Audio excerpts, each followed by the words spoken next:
Hey friends, if an external hard drive is not showing up on your Windows computer, then please watch this video. I will guide you through the resolutions. The first solution is to check whether the issue is with the hard drive or the software of your system. So to confirm whether the hard drive is faulty or not, try connecting it to a different computer and check how it responds.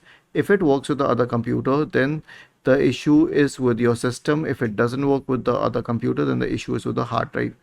The second solution is to run the hardware and devices troubleshooter. Press the Windows key and the R key together to open the run window.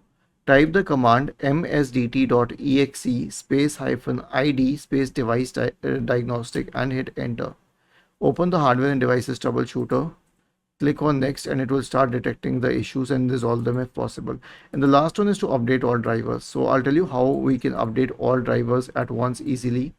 Right click on the start button and select settings from the menu. Go to the Windows Update tab on the list on the left hand side. In the right pane, select advanced options. Scroll down and click on optional updates and install all optional updates here. Was this helpful?